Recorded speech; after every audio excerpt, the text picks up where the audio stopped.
보는 것과 보이는 것.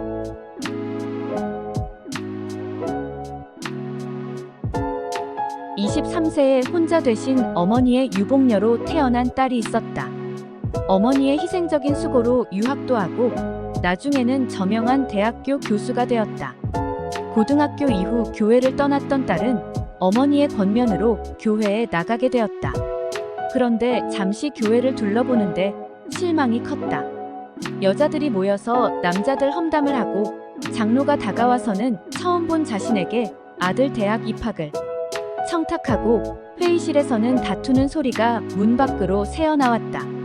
너무 화가 난 딸은 어머니의 손을 끌고 집으로 가자고 재촉했다. 그때 조용하기만 하던 어머니가 단호하게 말했다.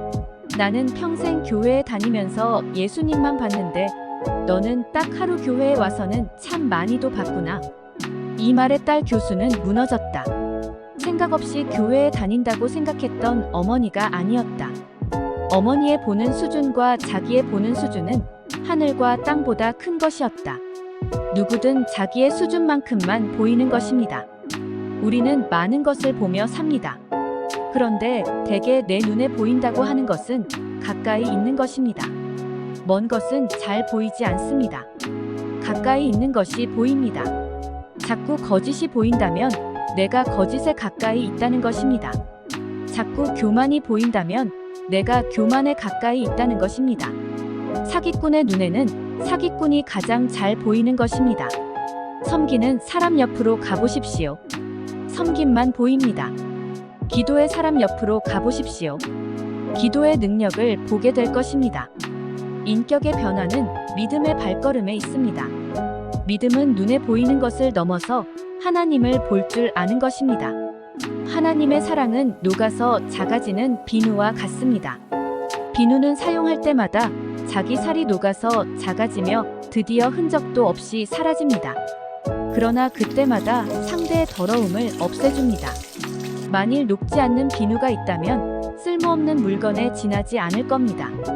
자기 희생을 통해 사회에 공헌할 줄 아는 사람은 좋은 비누 같지만 어떻게 해서든 자기 것을 아끼려는 사람은 물에 녹지 않는 비누와 같습니다. 이는 미국의 백화점 왕 워너메이커가 한 말입니다. 사람의 삶 중에 희생하는 삶만큼 숭고한 삶은 없습니다. 희생을 바탕으로 성립되는 인간관계는 어느 것이나 아름답습니다. 사랑이 그렇고 우정이 그렇고 동료애가 그렇고 전우애가 그렇습니다. 비누처럼 나를 희생해 상대를 돋보이게 하는 삶. 말은 쉽지만 실천하기는 어려운 삶입니다. 그러나 지금 누군가를 사랑한다면 상대를 위해 할 수 있답니다. 만약 이런 마음이 없다면 참된 사랑이 아닙니다. 그리하기에 행복한 삶에 대해 유대인의 전승은 말합니다. 탈무드에 이런 말이 있습니다. 이 세상에서 제일 지혜로운 사람은 누구든지 어떤 경우에 처해도 배우는 자세를 갖는 사람입니다. 이 세상에서 제일 강한 사람은 누구인가? 자신과의 싸움에서 이기는 사람입니다. 그리고 이 세상에서 제일 행복한 사람은 누구인가?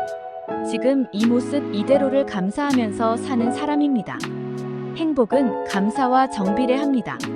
헬라의 철학자 아리스토텔레스가 말하기를 행복은 감사하는 사람의 것이다 라고 말했습니다. 인도의 시성 타고르가 감사의 분량이 곧 행복의 분량이다 라고 했듯이 감사한 만큼 사람은 행복하게 살 수 있습니다. 빌헬름 웰러는 가장 행복한 사람들은 가장 많이 소유한 사람들이 아니라 가장 많이 감사하는 사람들입니다 라고 말했습니다. 행복은 소유에 정비례하지 않습니다. 감사가 없는 마음은 지옥과 같고 감사가 없는 가정은 메마른 광야와 같은 것입니다. 즐겁고 행복한 날 되세요. 감사합니다.